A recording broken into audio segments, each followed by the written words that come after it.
This is iFanboy Pick of the Week number 805, brought to you by iFanboy listeners just like you who stick to the script, wash their hands, don't talk too fast, wear a mask, they get vaccinated, they drink water, they get exercise, they care, they love, they live, they laugh. They end this part. Hey, welcome to iFanboy Pick of the Week number 805. I'm Josh Flanagan. I have done this like 8 times. I can't get it right for some reason. I'm here with Connor Kilpatrick. I mean, it's only been like 15, 16 years. That's fine. It's okay. How you feeling? That's normal. I'm all right. There's some residual coughing. I felt like Walking Dead. I didn't even have COVID just because this thing. I just had a terrible cold thing, and it was the worst. And I don't. It was like I was like, I don't think I can do this show. And I'm like, no, you can't. Everyone's immune systems are shot. Yeah, that's kind of the deal. Yeah. This is iFanboy. We are not health officials or professionals. You should not take our advice. That may not be true. That's true, actually. I think you should take some of our advice. I think we're okay. No, I'm saying the immune system thing may or may not be true. I don't know. I'm not a doctor. That's a good point. I saw a meme. We Fanboy every week. We read our stack of comics. One of us picks the one they like the best. We call that Pick of the Week. We talk about the book. We talk about other books. There's a patron pick. There's some listener mail if we have time. Myself personally, I plan to have fun. This is cathartic. This is a good time. Connor puts up with me, and the rest of you show up for reasons I still don't fully understand. There will be spoilers. I know there's that, and you had the Pick of the Week. I mean, they tolerate you, really. Sure. That's what we all do. That's literally anyone in my life except my grandmother, and she's so. The show you missed last week featured Dr. Ryan Haupt. He could have talked to us about immune systems, probably. But we talked about the fact that, after Civil War, Marvel was chasing the Civil War dragon for years. And DC's version of that seems to be Deceased. Deceased turns out to be surprisingly popular. It spawned like 4 follow-up miniseries. So now DC is going full in on the Elseworlds books. Like so last week we had DC versus Vampires, which is a similar setup to Deceased. And here we have Tom Taylor returning, who wrote Deceased, to a similar Elseworlds format for the DC Universe. Dark Knights of Steel #1 is the pick of the week, with art by Yasmin Putri and letters by Wes Abbott. And this is a sword and sorcery fantasy version of the DC Universe. It's a straight-up Elseworlds book. Should be slapped right on the cover, but it's not. I think, first of all, the title is dumb. It's the worst thing about the book. But looking beyond that, I was looking forward to this very much. Love Deceased, love Tom Taylor's work in general. I think he's very good at building alternate worlds that feel familiar with characters that are different but feel also like they're true to the original characters, especially with DC. He's also doing this over at Marvel with the Dark Ages book. We said this before, Josh. I don't remember if you remember during Deceased. We hoped he didn't get pigeonholed into doing this. However, he's very good at it. Yeah. It's one of those things like Darwin Cook would be like, I didn't want to be pigeonholed as a Silver Age guy. But we're like, you are very good at it. Very good at that thing. And in a way that no one else is. So like, even though you don't want to do this thing over and over again, everybody else who does it sucks. And Tom Taylor's not just doing that. He's writing Nightwing. He's writing Superboy. He's writing contemporary DC books. That doesn't really make it a pigeonhole. That's more like, Garth Ennis.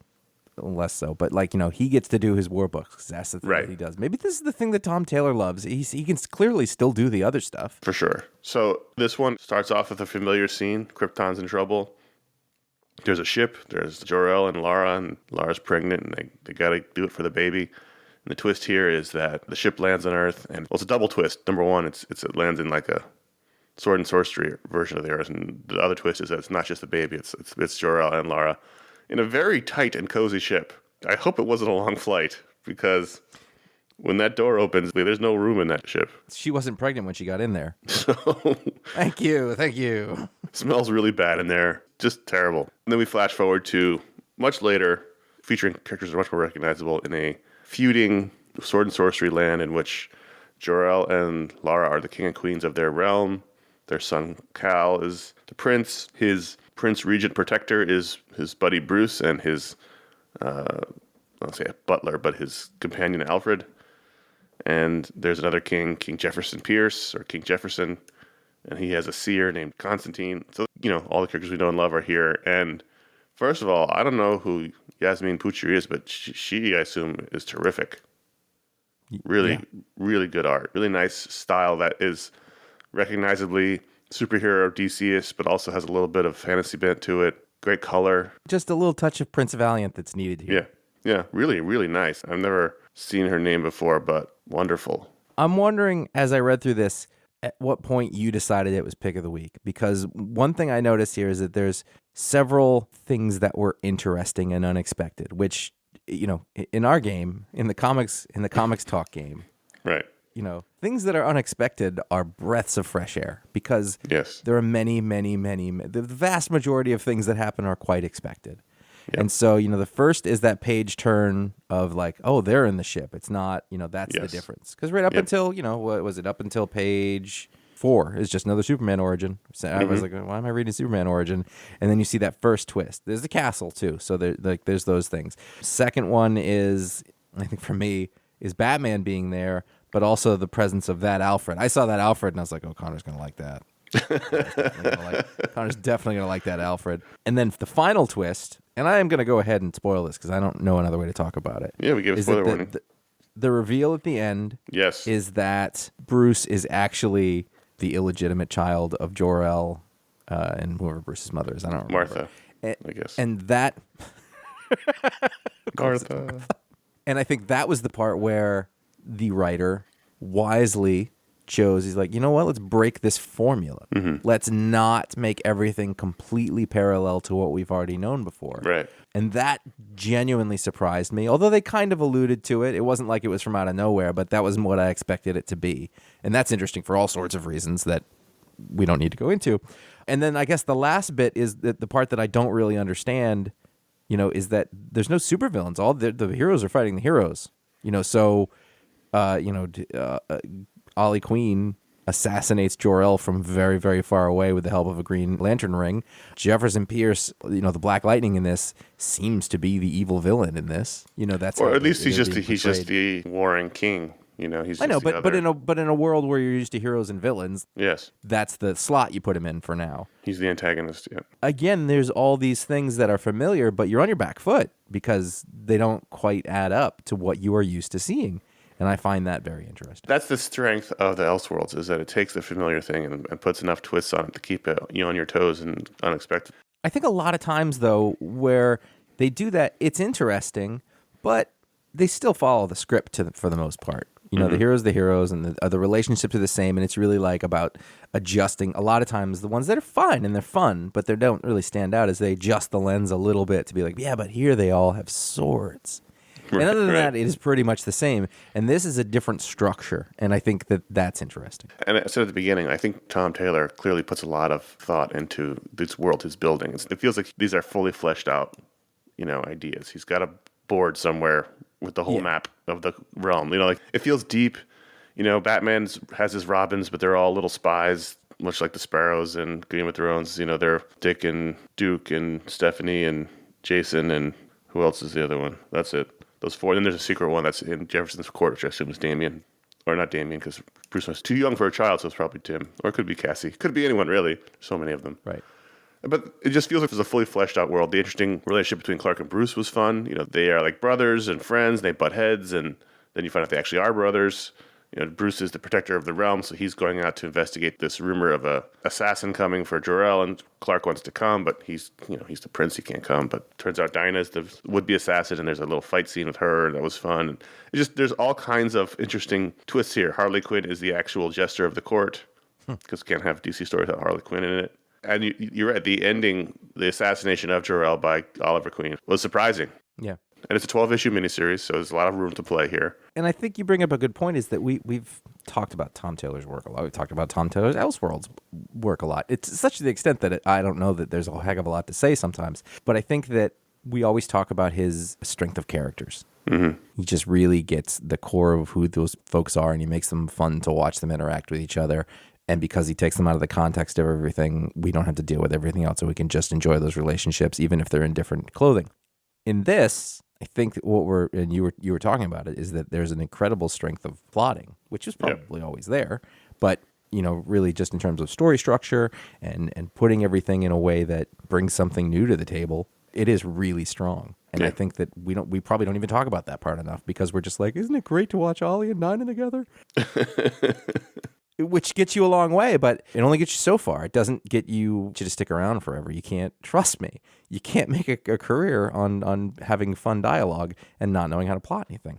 that's the strength, is he has great character moments within the structure of terrific plotting. And Deceased was terrifically plotted. Remember, we were always so worried about how it would fall apart, and it never did. Yeah. And again, one of the strengths of Deceased for me was the Trevor Hairsine art in the main book, and then you had some really terrific art in the side books. And Yasmin Putri is terrific. I'm looking at the scene where Dinah screams at Batman with her power, and it's just this great circular. That is a really great page turn, too. That is a quality page turn. And the color on that is really good. Like, if you look at what the prior page looks like, and then you flip, and you've sort of got the color that is also, like, it relates to the page before. It's not from out of nowhere, but it explodes from where it was.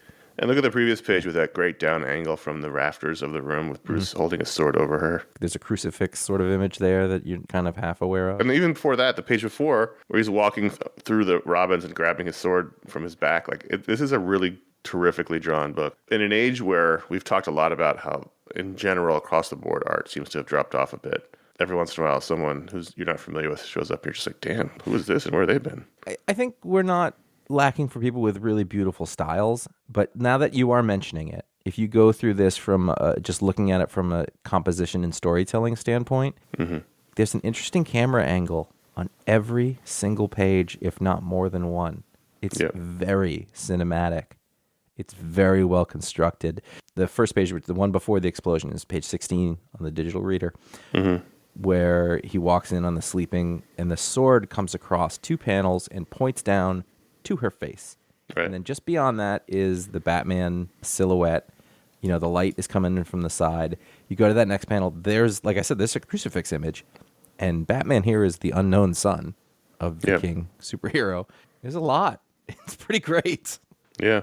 Like, once you start looking for it, you can find it. And it's so thoughtful. Yeah, that's why when I got to the end of this book, I was like, well, fuck. I mean, it wasn't the last book I read, but it was close, which means it was one of the most anticipated books. And the next couple books better be really good to beat this. And, you know, at the end of the day, nothing did. Because this is an exciting new story, and I'm really excited to see what happens next, especially after that cliffhanger. You know what? Here's the greatest compliment I can give. I just found an example of left-hand panel stacking that I did not notice as I was reading it. There's also a couple of places where she breaks panel borders in a really fun way. I've been noticing that a lot more lately. Like, I feel like people are starting to rediscover it. It's being a trend, and it's great. It's my favorite. Yeah, it's awesome. So the other big release this week that we're looking forward to is The Human Target #1 from Tom King, Greg Smallwood, Clayton Cowles. And if you want to talk about super highly anticipated books, especially for me, who's a big Tom King fan, a big Greg Smallwood fan, and also a huge Justice League International fan, this was a highly anticipated book. And if you want to talk about incredible art, Greg Smallwood also needs to stop it, preemptively.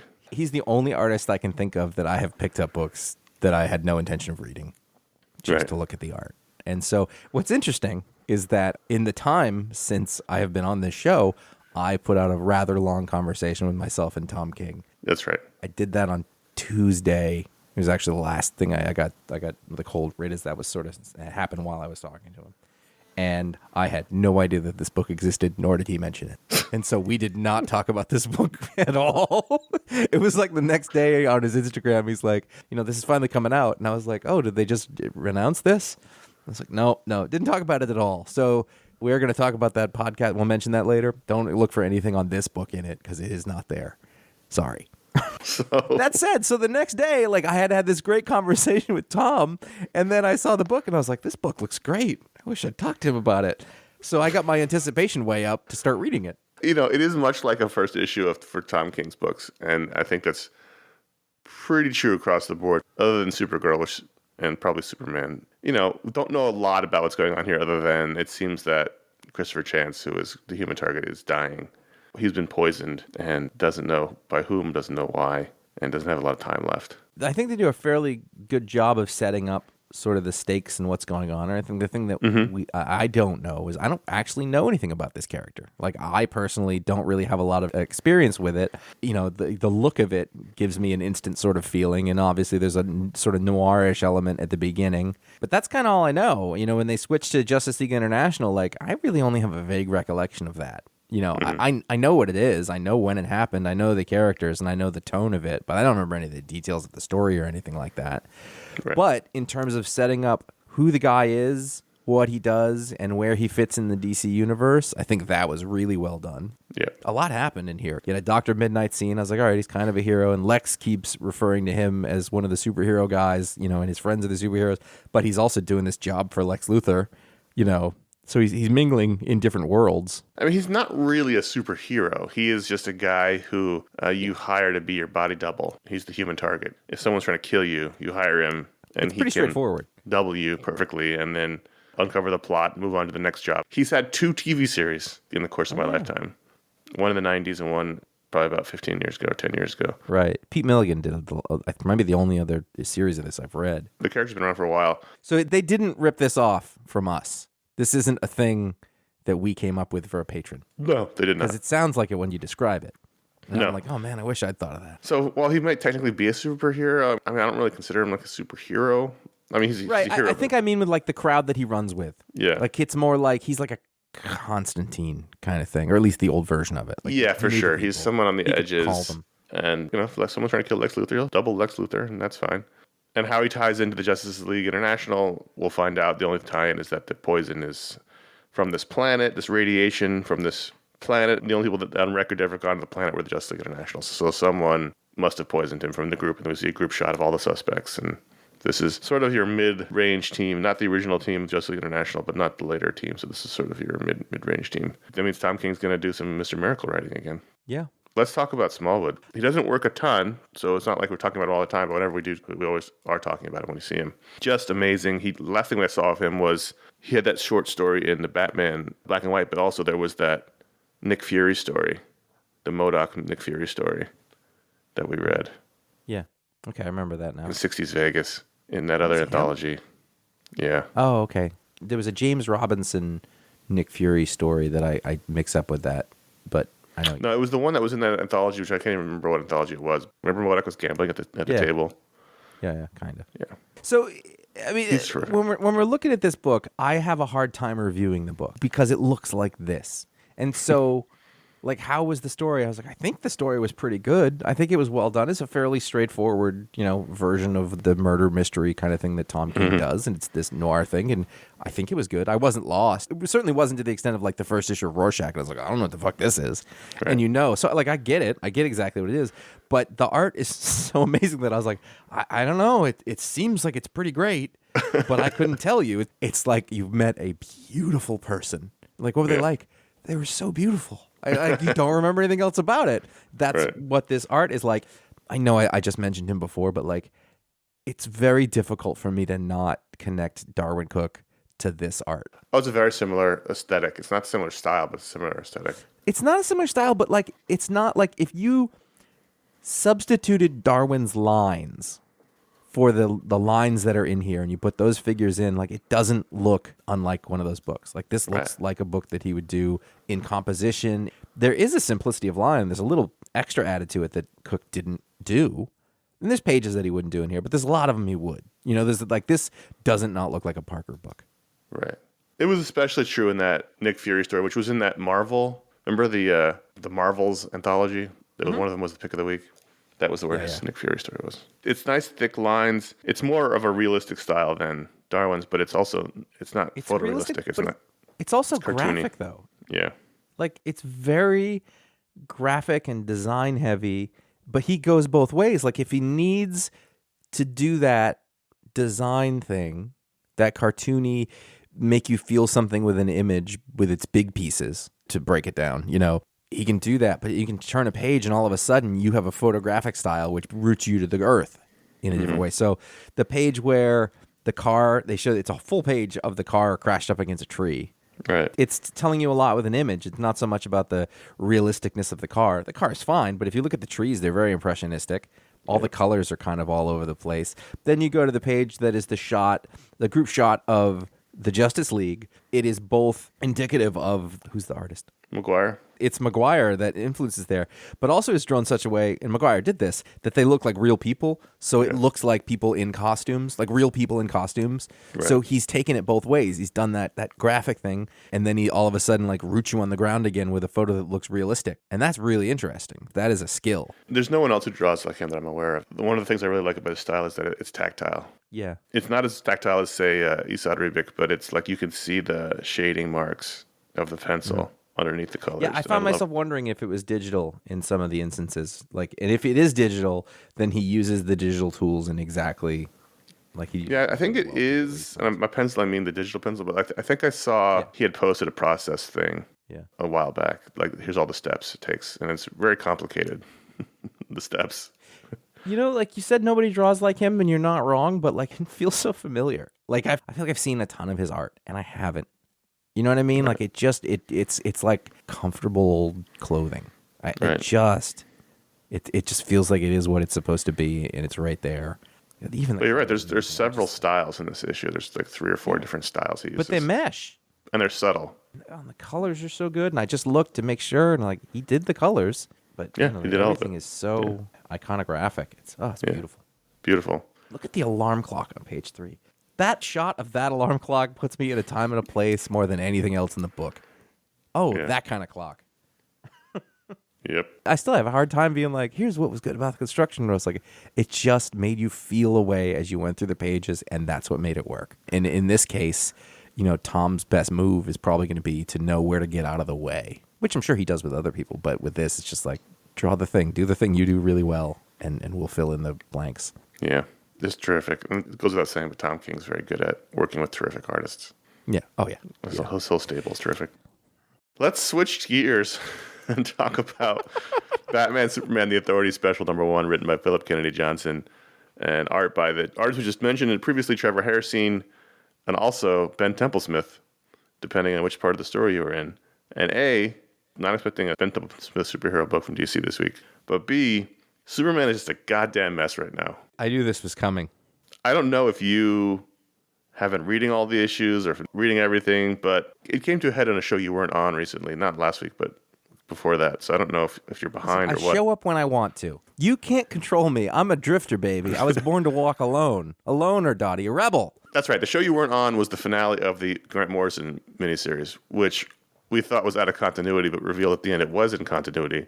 So somehow Superman's leaving the Earth because of either white kryptonite in Grant Morrison's story or because of liberating Warworld in the Philip Kennedy Johnson story. He's old with great temples in the Morrison story. He's losing his powers in the Morrison story. He's wearing a different costume in the Morrison story. He's normal costumed and not losing his powers in the Philip Kennedy Johnson story.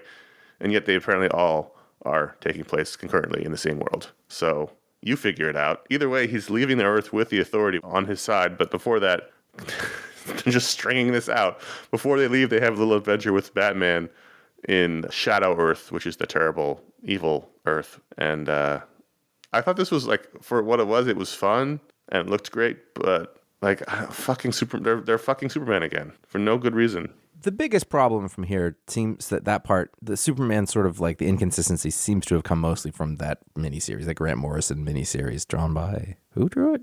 Michael Janin. Oh, okay.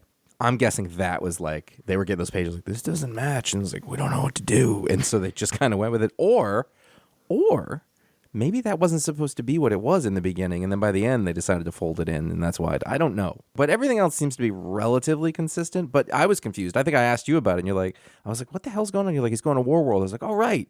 They mentioned that in one of the books, but none of the other ones. And so you're right.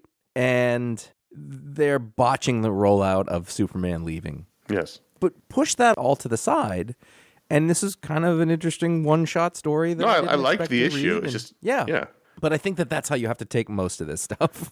It looks really good, and I appreciate the weirdness of Ben Templesmith drawing Superman and Batman having an adventure together. Can I tell you, I missed his name in the credits, and when I got to those parts, I was looking, I was like, why does this look familiar, and why can't I place it? And if you look at the credit page on the first, like, because I looked at the credit page, and it was like Philip Kennedy Johnson, Trevor Hairsine, Jonathan Glappen, Scott Hanna, Rain Barreto. At that point, I just faded out. I was like, all right, there's a bunch of artists. And I didn't get to the next line that said Ben Templesmith. Right. So, like, it just didn't quite click because it's the credits were not very clearly written. I mean, that's Trevor Hairsine and 2 inkers and a colorist, but they don't really tell you that. They just say art by. Yeah. And then Ben Templesmith is the other. I get it. We all want to be equal under the law, but I want to know who's doing what part. It was fun. Batman, not liking and trusting this team was fun. Batman and Midnighter posturing. I kind of want Batman, Midnighter, and Wildcat to all get in an elevator together and get stuck. I did lose the thread of the plot a little bit. Like I didn't quite get that these are the same Al Ghuls, and that's Talia, and there's a Bruce, and I got that. I knew that was going to be Bruce revealed because of the way it was set up on this world. It's the evil versions of them. Yeah, it's very standard. So they want to invade our Earth, the regular DC Earth, and this team has to stop them, and they do. And my basic review of it is this: I saw it, and I was like, oh, I've been reading all the stuff around this, so I guess I should read this, but it's a special, and I'm not sure that I want to. And then at the end of it, I thought, I'm pretty glad I read that. I'm okay with that. That's my review. That's how I take it. Correct. That's also my review. On the other hand, I can't shake the notion that what they're doing with Superman is stupid, and they're doing it for no reason. But hey, why not? He's just your flagship character. I assume we'll be following Superman during this while he's... Yeah, I think we are going to follow him in Action Comics, I think. There's a point here where... So the whole tension was that Superman's taking the authority of Warworld because the Justice League wouldn't go with him, right? He asked them to come help him liberate Warworld, and they said, nah, we're good, which didn't make any sense. Yeah, I don't buy the basic conceit of all that. Like, that's true. Like here he says, I don't buy it. Hey, Batman, I was annoyed that you didn't come with me, but I get it. You're needed here. And I was like, so are you. Like it's not... I mean... Doesn't make any sense. It's a stretch of comic book logic to be like, we can't go, Superman. We have too much to do here. And I was like, that's stupid. We have comic book logic. It doesn't matter. Right. You'd all go. You started 5 books. You've got more than enough time. Right. You'd tell the story. Peter Parker needs a 36-hour day. Right. It doesn't matter. You just do it and you accept it. So that's dumb. Like it's like pulling in a real world thing from out of nowhere. Like I thought we decided we weren't pulling in real world things. Right. So that feels like a red herring to me. It's a Deus Ex Machina or whatever it is to get him into this situation. Like it would have made more sense to be like, I have to do this alone. And you would have bought that better than no one helps. No one helps Superman. Superman is the guy you would call to pick you up at the airport. He'd be like, oh, okay. Like he would do it. He wouldn't even let you know that it was annoying. You're telling me you couldn't get a couple of B-level Justice Leaguers to go with him? Firestorm is too busy? Doesn't make any sense. Superman asks for help, people help him. The problem is when you build a house on a faulty foundation, it doesn't matter how good the house looks. It's going to collapse eventually. Yeah. But also that's comics. Yes. I'll tell you that there was a point where I was reading Radiant Black #9 from Kyle Higgins and Eduardo Ferragamo. I was like, is this the pick of the week? And then it fell apart. Yeah, I saw that you put it on here before I had read it, and I thought that's interesting because to me, it's been losing a little steam. Like at first was interesting, and really when they put the first character in the hospital, I started to lose interest. And not only lose interest, I started to lose the thread because then I felt like we were skipping chapters or whatever because all of a sudden all the people were around and there's some sort of story that happened between the different Radiants that I don't really understand or I don't remember. Like it didn't stick with me, but apparently it's very significant to these characters. So I'm guessing when they stopped counting days on this thing, actually, no, they did it the whole way through. Go ahead. When did it fall apart for you? Why don't you talk about the book? If you recall, because we talked about Radiant Black a lot when it first came out, the main character, hero, who found the suit and became Radiant Black, he got killed about, I don't know, we're going to say 6 or 7 issues in. We got put into a coma. Right. And his buddy Styles took over. Who was the wisecracking sidekick. Styles has now been Radiant Black, and he's been dealing with the adventures of Radiant Black. And if you don't understand the reference, Styles, good, you're too young and you don't deserve it. Yeah, probably you're sitting here and nothing hurts. But you have never been on top of a delivery van surfing. Teen Wolf is a terrible movie. Like we watched it like a year or two ago. We were like, oh, this will be fun. It is an awful movie. Not good. Go ahead. So I thought this issue was basically Styles coming to terms with the death of his friend. You know, he's going through grief. He got to deal with stuff, but we keep jumping forward in time. He's visiting his friend every day to talk to him, but also, you know, he's trying to be a better hero and deal with stuff, but he's backfiring. But he keeps returning to his friend who's in the hospital. And then at the end, they're like, we have to pull the plug on him. You know, and this is after he gets the ex-girlfriend to show up, like all the things that you sort of do to right the wrongs and close the books. And I thought, well, that's really interesting. I really bought into it. I really liked the emotion of it. I thought his reactions to things felt real. This felt like a very real comic book, and you know, this alien superhero adventure. But then at the very end, he doesn't land the plane. He pulls it up, and maybe he's not really dead. And I thought, well, that sort of undercut the whole issue for me. So it was up until the very end when I thought this could be the pick of the week because I read it very early on. I hadn't read Dark Knights of Steel yet. Probably would have been the pick of the week. But I thought this is a really emotional issue. It feels real, feels raw, feels like a thing they don't really do in comics, at least these kind of comics. And then at the end, the alien in his head says, here's how you can go get him back. So I guess my counterpoint to that is, I don't disagree with anything you just said. I think that if it had all been a very special issue of he dies and at the end they all stand around crying over Captain Marvel's body, you're right, that doesn't undercut the emotion of it, but also it's completely expected because you know exactly where it's going.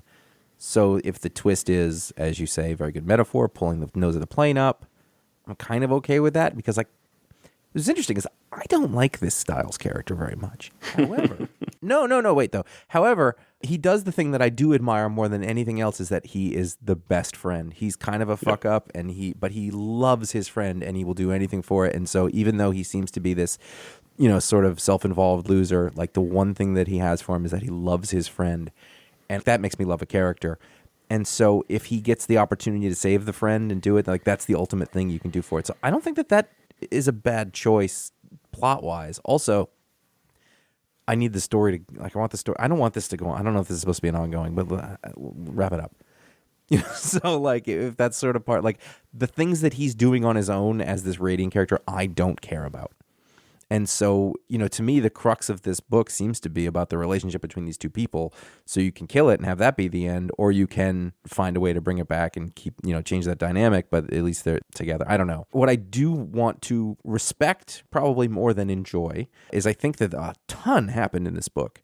Yep. And the structure was very complicated. Terrific. Yeah. And it was done really well, such to the extent as I don't really remember who all these people are or whatever, but it was done in such a way that I wasn't lost. Once I got my bearings at the beginning, by the way, he has a group of children who taunt him mercilessly outside his house every morning. Yeah, so there was a really nice rhythm to the story where he wakes up, he showers, he has cereal, he has a joint. He goes to his porch to eat his breakfast and smoke his joint, and the neighborhood teenagers walking to school taunt him mercilessly every day. And they keep returning to that scene, the same thing. Like, we see the town where the accident happened. We see him get up, look at his phone, shower, food, joint, teenagers. And we see that it's like a device throughout the whole thing that delineates the passage of time. And I thought it worked really, really well. And then, because at the end, when they think they're pulling the plug, the teenagers walk by the house, but he's not there. So that's sort of like your gut punch moment, where even they seem like to know what's going on. I don't know that, we only see them for one panel, but they have stopped in their tracks because he's not there. It's not like they just walked by. So I thought the emotion was building towards this story we're telling, because we said at the time when the main hero, quote unquote, died and the best friend took over, this is something we hadn't really seen before. Yeah. And so I thought we were really leading that way, and I was just disappointed we didn't go that way. And I agree with you. The overall story of this, I'm finding myself less and less into, and I actually read 8 and 9 this week because I had missed 8, or I was off. Did that help? No, because I wasn't super into what happened in 8. And then I was like, well, am I done with this book? Well, I'll read the next one. And then I really liked this one. So, but then even though I was disappointed by the ending, I really liked it. So I don't know. This is clearly an ongoing, as most Image books are. Yeah, but it's always a question like how much is in the tank. Yeah. This was worth talking about. It was a good single issue. I liked what happened in it. I thought the structure was good. I liked the character stuff. I don't know how much longer I have on the book, but I did really like this issue, even if I didn't love the ending. Respect the game. Let's keep moving and talk about The Blue Flame, number 5. This is very similar to what we just talked about with Radiant Black, where I thought, am I into this anymore? Who publishes this? Because I forgot it existed. This is from Vault. That's probably why I missed it. I kind of remember it. I saw the title and I thought, that's the thing I remember. And this is Christopher Cantwell started doing Darkhawk, but it's not really that. This was the issue where I thought, you know what? I don't really care about the stuff going on in space. This is the dual storytelling, if you recall, where a bunch of real-life superheroes, and real life I mean like the ones we have in our world, where there's people who walk around and say, I'm a superhero, and they're vigilantes, and the local news covers them, and we all have a head shake about it and move on with our day. They got shot by a gunman at a comic convention, if you recall. Like 25 people got shot and killed, including his whole team, and the main character got hurt really badly. And so we've been doing dual storytelling of him dealing with the fallout of the shooting, and while also being in space, having to plead the case for Earth to this alien race that's going to destroy the planet if he can't convince them that Earth deserves to live. That's what the story for these 5 issues so far. And I haven't really been into the space story at all. I don't know why it's happening. I don't really find it interesting. What I do really find really interesting is the Earth stuff, where this guy's dealing with the PTSD and the trauma of having been in this mass shooting and his friends all getting killed and having visions of the gunman. And in this issue, he goes to group trauma therapy for the first time because his sister is worried about him. Like, that's all been really good. But then I kept going back to the space bits, and I was like, I don't really care about this. I don't understand why it's happening. And then something interesting happened where the two scenes started bleeding into each other. So now the question is he hallucinating this whole space situation? Because he's out having somewhat of a date with a reporter who had interviewed him before. And then he's also in space talking to the prosecutor, and they're sharing a drink, and it's parallel storytelling, and the dialogue starts overlapping. And then you're like, oh, so he is actually not in space at any point. This is all in his head. It happened in a really elegant way. I liked this issue. It's enough to keep me going for another couple. But I thought this is my make or break issue, and it turned out that this was really interesting. So I was surprised to learn that crossover is still a thing. Yeah, I wanted to mention, this is another book where I think I was too behind because of the time I was off before. So again, I'm not sure about crossover, but there's enough interesting that happens every week. This is Donny Cates and Jeff Shaw, or every month. And the overall story is that comic book characters burst into the real world and the fallout of that. And for the most part, it's Image characters because this is an Image book, and they can't really show the DC and Marvel characters. They can mention them, though. And the subplot, in the beginning at least, was that someone's murdering comic book creators. Like Brian K. Vaughan was murdered in the first issue, and then there was a whole issue about Chip Zdarsky being on the run from someone trying to kill him. Here, one of the characters is being interrogated, and we've introduced a couple issues ago Pilgrim and Walker from Powers as those are the main investigators in this book. And so there's a bunch of winky nodded things to their dialogue from Powers, and there's a double-page spread in which we get the crazy Bendis circular balloons and everything. And the person being interrogated is a comic book fan, so she says, oh, so we're doing Powers, let's do Powers. And so that's when it gets crazy with the dialogue, and that was fun. And then the idea here is there's 2 theories going on in this book. One is, are the creations murdering their creators? Meaning, did York kill Brian K. Vaughan? Or is someone murdering the creators in order to make the creations disappear? The theory being, if you kill Brian K. Vaughan, all of his creations disappear from the world. Those are the 2 working theories. And at the end, there's a new crime scene, and a not very well drawn Scott Snyder has been murdered, and he's laying there dead in an alley. And they go to the crime scene in Pilgrim and Walker, and they find the murder weapon was a batarang. So did Batman murder Scott Snyder, or is he being framed? So there's enough here for me to keep holding on, even though I'm not entirely sure what we're doing. Can I tell you that, and no offense to you at all, I lost interest as you were talking about it. That's not fine. near the end. I lost interest early, and I thought, you're on this show. It's fine. You have to listen.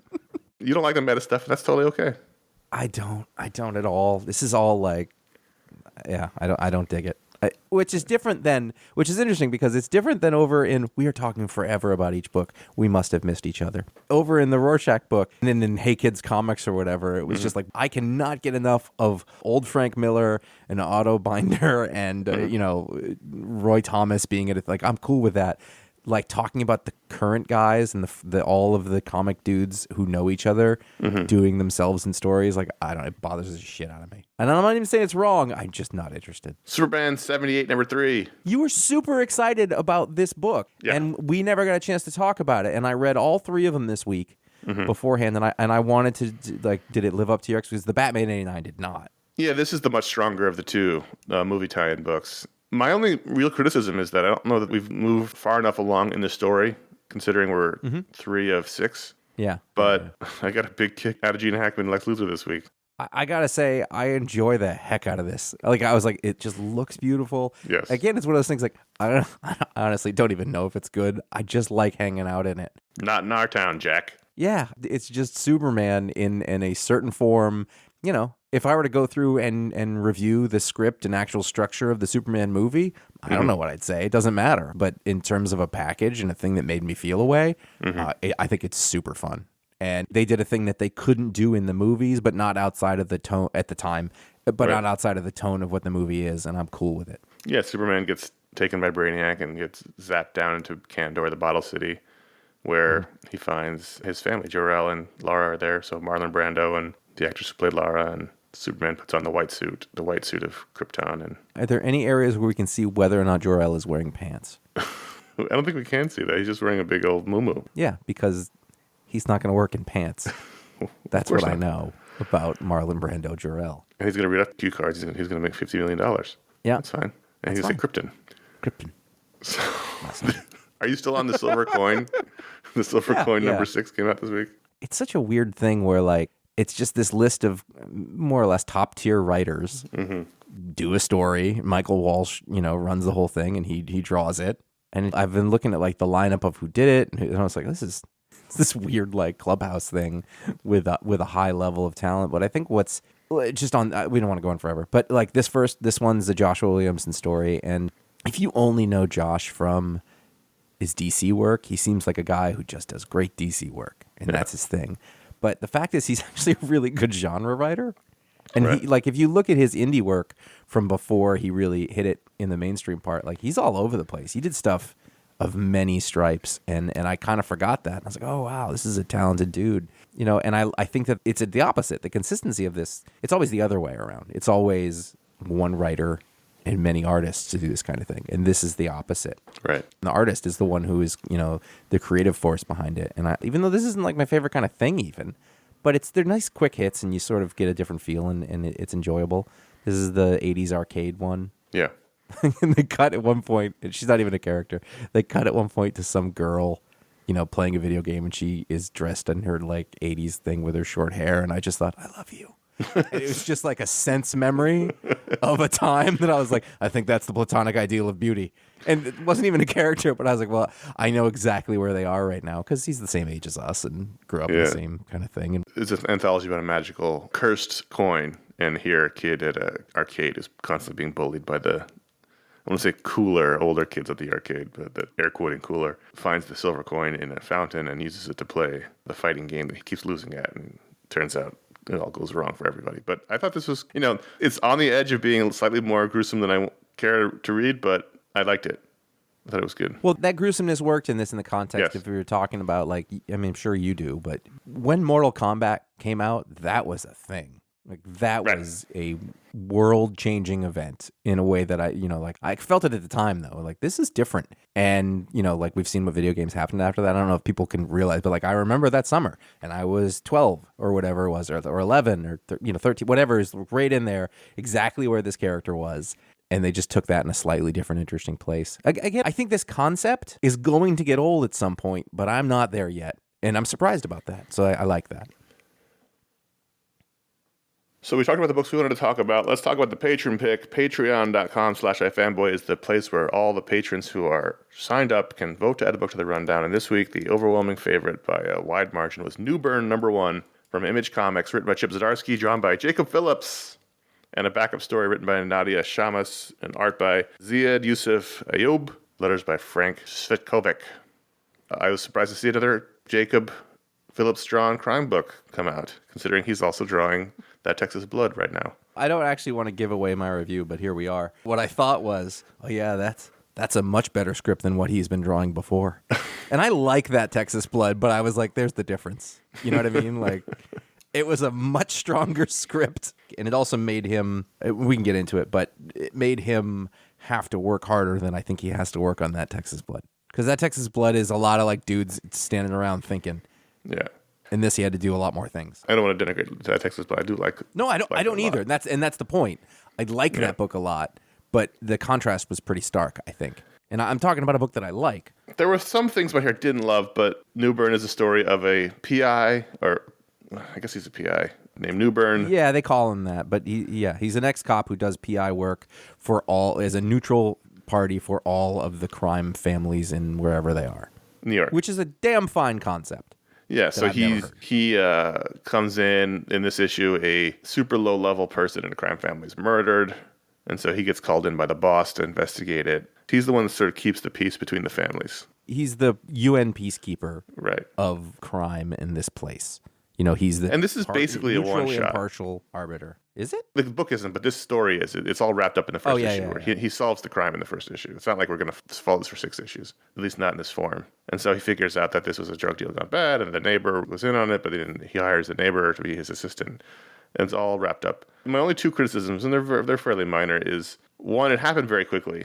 And we only have so many pages in a modern comic, and to wrap up a mystery in 1 issue, That means there's going to be a lot of leaps in things that are I'll discovered. give you that. Like at some point, he's like, I figured it out because I smelled the paint, and I was like, did we get that information before, or did this just like a sort of like a reveal out of nowhere? The only information we got was that he smelled the cologne, Right. but they didn't mention the paint, which is interesting that it would have stood out at the same time. But no, you're making excellent points. This is totally like a personal thing, but Josh, on page 10 of your reader, when we see the crime boss, he's a guy in like a pink polo who looks a little bit like Chip Zdarsky. And I don't know that this guy's running a mob family in New York City. I don't actually disagree with that in terms of, first of all, I didn't know they looked like Chip Zdarsky, so. A little bit. But two, like, I liked the idea that, in my mind, just, having read about the mafia, like, these people are not impressive in person. No, I'm not saying he needs to look like Vito Corleone. Yeah, no, but like, he's also supposed to be the lesser son of a person who is gone now. So I like that he kind of looks like an ineffectual middle manager. Mm-hmm. I think that worked. That totally doesn't I don't buy the bother beard. me. And he's balding, and just kind of he's in a pink shirt, which I think is a funny choice.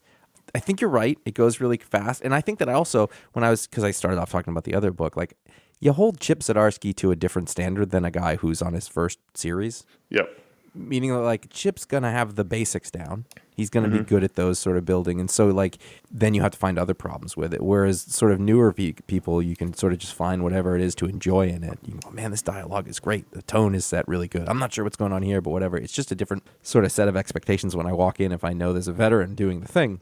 The thing that I didn't like, I think, is at the end, like, I want you to be my partner. And I was like, that was from out of nowhere. And also, I'm going to say this thing. This sort of lightish-skinned woman of color who looks exactly like the lightish-skinned woman of color that is in every book written by a middle-aged white comic book writer to show that they have a diverse cast. And it is getting ridiculous. You have to think of a different way, comic book writers who look like me, of introducing different types of characters. I find it super annoying. And, but she's a genius. That's the other thing. Like, she's wearing J. Crew clothes, and she looks like she's a genius.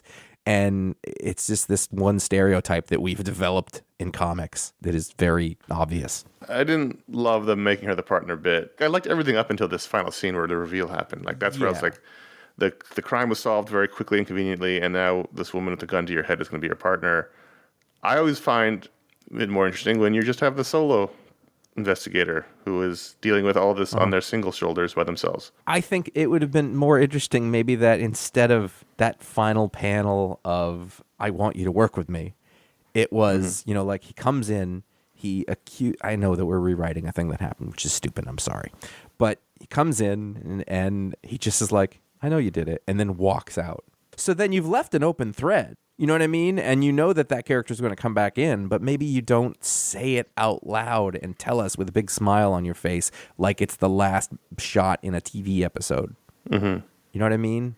And I get all the reasons why you would do what he did, but it was a little like thumb on the butt, just too much. I do appreciate that Zdarsky, again, we talked about this before, can do lots of different kind of stories, and this is just yet another kind of story. I mean, it's similar, I guess, to Daredevil, but this is just a straight up morally ambiguous PI story. It worked really well for the most part. It'd be one of those things like I would accuse it of being a TV pitch if it wasn't really kind of a worn out TV pitch feeling. Right. But I may say that as a feature, not a bug. Like I was like, I don't think they'd make this show, but making the comic as this show, if you did it with a certain kind of... Oh, they totally make this show. Kind of they would.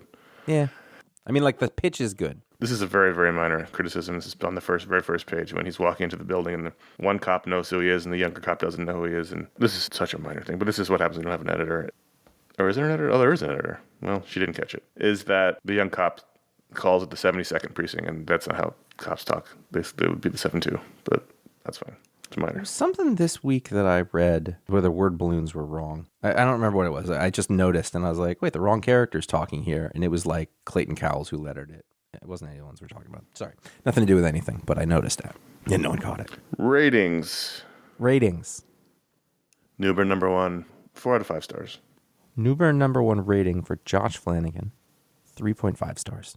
I think it was enjoyable. I think it was well done. I think it had flaws, but I wasn't upset that I read it. Sticking with it. I will read the next issue. We didn't talk about the backup story, which was very short. Didn't really tell you much about a robbery at a jewelry store and then a brother. We don't really know much beyond that. I forgot about it. I did read it, though. I almost didn't. So there you go. There's your Patron Pick, patreon.com/iFanboy. If you give it the $5 high level, you get your own superstar live on the show, like these two gentlemen. Robert Kidd, every day, gets an extra 90 minutes. Okay. I don't know how it works. I'm not a master of the time stream, but you get 24 hours and he gets 25 and a half. Wow. Wherever he needs it, it just shows up. It's just there. That's the amount of time that he personally experiences. Mm-hmm. I'm not the kind of physicist who can make that work. And frankly, that's not my job. I'm just a reporter. I resent it, Connor. Edwin Danielson controls fog. Danielson. He's the fog. He can generate fog. He can dissipate fog. He can move fog. He can make it thicker. He can make it less thick. Can he make me feel slightly confused? He can fog your brain. So is he the mist? He's the fog. The mist has poison fog. This is just water vapor. That's all this is. Fog. What's the area of effect here? It depends on how much he exerts. If he's in a harbor, can he clear it so the ships can go through? If he tries really hard, it'll really wear him out. He'll do that thing where he collapses and somebody catches him and says, "Good job, Edwin." Yeah. Now you And rest. they put a space blanket on him. Yeah. Now rest up. Give him a juice box. So sort of like a non-theatrical James Brown. Yes, exactly. Yes. That is one of my favorite things on Earth, is that his stage move was to collapse, and then one of his guys would come and put a blanket on him, and they would slowly revive him. It's the greatest thing.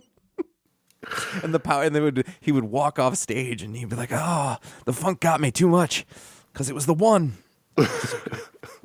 It was great. Robert and Edwin, thanks for being patrons. Patreon.com/iFanboy. That's where you can become a patron. $5 higher level gets your superpower live on the show. Hey, listen, get over to patreon.com/iFanboy. You can directly support the show. You can unlock shows that everybody gets to listen to. Talksplodes, Booksplodes, media shows, Media Splodes. It's a great community. It's all that. Thank you, everybody who does it. You can get shirts over at ifanboy.threadless.com and other things. There are 11 designs there right now. We are actively talking about even another one as we speak. Eventually, we'll have too many. You can go to ifanboy.com/support. You will find a PayPal link if you want to deal with that stuff. And finally, ifanboy.com/Amazon, where you will find links to buy the books you'll find a general link for Amazon, and that's help us out. It can cost you a thing. So you can go that way if you were like, how do I help the show with very little skin off my nose? And that's how you do it. I know we're running long. Let's squeeze in an email. Ryan A. from the United Kingdom. I've been thinking about this question for a couple of weeks. You were answering a listener question and saying you can't necessarily assign what works or doesn't to a writer or artist, as, for example, it may be a storytelling problem the artist is forced into by the script. In the full iFanboy website days, you used to have a separate rating for writing and art.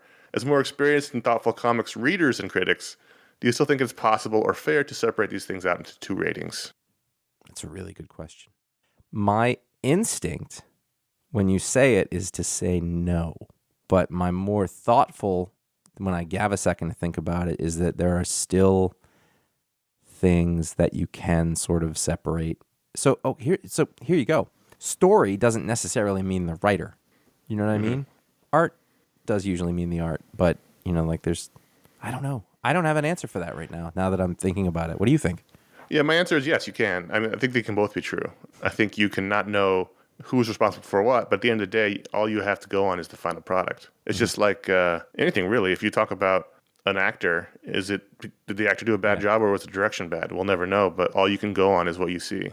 Tommy Lee Jones is a great actor who was terrible in Batman Forever. Was it because he made terrible choices, or because that was Joel Schumacher's direction? None of us were on set, so we don't know. All we can go by is the final product. Same thing with comics. Like, was the script janky, and that's why the art was janky, or was it because the art was janky? I don't know. All I can go by is what I read as a critic. I can keep in mind that we don't know. We'll never know for sure the background, but you have to only go by the final product. And I think you're right. I think you can say there's a couple of things that you can almost pretty much directly attribute to a writer, and that's story. That's the story beats, unless structure and dialogue. Right. The dialogue and sort of the construction of it from a page standpoint. Most of the people who write full script, they say this happens on this page, and then on the last page this happens. So, but even then, Josh, we can't necessarily, because you can't. You can assume though. It's a fairly safe assumption. There are many stories about writers getting rewritten by editors, especially at Marvel and DC. So who did the actual writing? Well, none of us ever knows the truth, so we can only go by what we read. That is a fallback of the system, and you're right, that exists in everything else too. But yeah, so given the information we have this, and somewhere there's maybe a writer listening to something we said and it doesn't like it, they're like, I didn't do any of that. But you also have to, when you take the credit, you take the blame. Yeah. Art is a little easier because the writer didn't have anything to do with it unless they came in and inked. And, I think you can I don't know if you can easily tell, but an artist is the last person to do a significant thing on it, in that, like, they can save a script that doesn't work. They can save a structure that doesn't work. They can draw a character that does what that is supposed to do, whether that's graphically or whether that's anatomically. They are the ones doing that thing. And so if there's an arm that looks like a little short baby arm on something, that's the artist's fault. You know, if the coloring is bad, or, you know, like, you can tell. Some comic this week, one of the characters had little baby hands. I couldn't remember which one it was, but I was like, ooh, Yeah, somebody got given a baby arm. Yeah. And it was weird. Yeah, the thing is, like, no one ever knows exactly who's responsible for what, so you can only go by what you're given. And I think what you said is great, Josh. Like, they get the credit, they also have to get the blame when something doesn't work, even if they weren't necessarily responsible for it. And the only people who know that are people who worked on the book. And I guess the difference is that as a reviewer, if you can acknowledge that much, then you're safe. You know, with the exception of, given what I know, you know, this is what it appears to be the case. I don't know that you can acknowledge every time you talk about a book, hey, we don't know who did this. No, I just mean in general, like, having that be part of the conversation. Well, I think what you can do ultimately is just try to be fair. You know, like, just try to be fair and thoughtful about the review and give reasons. And then whoever's fault or whoever's credit it goes to, the truth is we'll never know, but we'll just be fair about it. Ultimately, you don't necessarily even have to attribute, it's like story. No, that's the story. I don't know who did it, but here's what happened. Here's what's wrong or right about the story. Right. Here's what's wrong or right about the art. And it doesn't really matter who did those things. It's almost like how you talk about it. Right. And I'd have no problem right now breaking out. I mean, we're not going to do it on the show. If we were still doing the website, I have no problem breaking it out, because the factors in the book is the story and the art. It's a good question. It is a good question. I think it was a really thoughtful, interesting question I have never considered. Yeah, good question. Thanks, Ryan from United Kingdom. Contact@ifanboy.com is where you can write in like Ryan. You can also get emails in for the Media Explode show. Just mark those in the subject line. Let's talk about what we've got going on as we start turning the corner to the final part of the year. Out right now is the special edition show on What If, the Marvel Studios Disney Plus show. The Animated Brain Trust talked about that. Josh mentioned it earlier. He has his Talksplode with Tom King out behind this show, where they talked about Rorschach, and they talked about Strange Adventures, and they talked about other things. Supergirl. That's pretty much it. It was long. If you want to hear Tom King look back on his most recent 2 series, that's where you can do it. This coming week, we have a special edition show on Injustice, the latest in the DC Universe animated original film, The Brain Trust Reconvene. That should be coming out this Thursday, November 11th. You wrote 11/11, and I was like, oh, they must have really liked it. Yeah. But then I realized it was a date. And then later on this month, we have our Media Explode, which should be coming out around November 18th. And then towards the end of the month, we haven't figured out how we're going to do it yet, but we should have special editions for Shang-Chi and the Legend of the Ten Rings and the Eternals. We don't know how that's going to happen. We don't know when they're going to come out, but the plan is to get them out by the end of this month, hopefully before Thanksgiving. We just haven't figured out who's going to the movies and who's comfortable going to the movies and what's going on. So we'll figure that out. And then finally, simply because of real estate and lack of weeks and too many shows, this month's Booksplode will probably slip to December 2nd, which is the first Thursday of December, probably. We haven't also finalized that either. There's a lot of shows. We have like 15 shows to put out in 6 weeks, so there's a lot of juggling going on. And like, I don't want to spoil Avengers Forever for you, but I do have an initial review, and it's Kang. So there's a lot of shows coming out in the next 6 weeks. Like I said, there's about 15 of them, so we're just trying to figure out how that's going to all get scheduled in a way that doesn't kill us. Kang without smiling. Go to iFanboy. I can't talk. We're off this week. That's what I think is happening. I don't know what it is. I was sick. There's technical. I don't know. Go to iFanboy.com. You can find all of our shows. I'm not going to tell you we've done better ones. We've done smoother ones.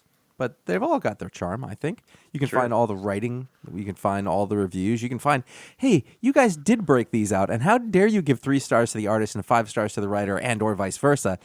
But it all happened, and it's there. It's in digital concrete. Go to facebook.com/iFanboy, @iFanboy on Twitter, or @iFanboyComics on Instagram, unless you know the guy who has @iFanboy on Instagram, in which case we have to do something about that. Yeah. He hasn't used it in like 8 years. Oh, look what you've done to Connor's voice. You can find out what the pick of the week is before the show comes out individually. You can follow me at jaflanagan.com. Wait, no. At jaflanagan on Instagram or at CSGO Patron. Does jaflanagan.com still exist? No. Wait, yes. I think I still own that. I let go of everything else, but I do own that URL for no reason. Yes. And then youtube.com/iFanboy for video show re-uploads from the past. This past week, there's a mini How to Break into Comic Book Writing. That sounds like me. Yep. Back then, I had airs. There's a show on The Flash, ! And another show on Blackest Night, where I'm sure we mentioned the fact that I picked scalp number 27 instead of Blackest Night 1, blah, blah, blah, and I fucking regret nothing. If you like the show, consider leaving a review or a star rating on Apple Podcasts, wherever you get your podcasts, whatever aggregator you use, not just for our show, but any podcast you listen to. It's a great way to help a show you enjoy, and it doesn't take much time and effort. I do it for the shows I listen to. Josh does it for the shows he listens to. It really does help the algorithm, to which we are all a slave. Better than that is word of mouth. If someone asks what podcast you listen to, we always appreciate when you say ours. A week does not go by on social media where someone doesn't ask, hey, what comic book podcasts are good? And at least someone mentions us, and we do thank you for that. And that's how we do it. That's the show. What sort of sacrifice would you give to the almighty algorithm? Like if you had to make an offering to the algorithm, what would you give it? What do I get out of it? You get brief, fleeting attention. Nothing. The algorithm gives and taketh away. I'm trying to break free from the chains. I'm the freedom fighter. I get that, but like you're in the system, but like you're a high priest of the algorithm. Mm-hmm. What do you give it? Like a puppy? Like a puppy, or like a? Could we give it Ron? Puppy riding on the back of a donkey. I mean, Ron is basically the church of the algorithm. At this point. Mike Romo? Sorry, Mike. The algorithm should smile on him all the time, and the fact that it doesn't shows you inherently that the algorithm is broken. Into the fire you go. That's this week's show. Thanks for listening. I'm Connor. I'm Josh. Bye. And in 3, 2, this is iFanboy Pick of the Week, number 805, brought to you by iFanboy listeners just like you who are tuned. We talked about it, and I hope you're doing it, but let me do it again. Sorry. 3, 2, this is iFanboy Pick of the Week, number 805, brought to you by iFanboy listeners just like you, doing the things you're supposed to with the vaccines and the masks and the not hugging people on the street like did the other day and now tested positive. Just saying. Let's do it again. 3, 2. This is iFanboy Pick of the Week, number 805, brought to you by iFanboys just like... Wow. I know. 3, 3, 2. Hello. Welcome to the Pick of the Week podcast. It's iFanboy. Fuck me.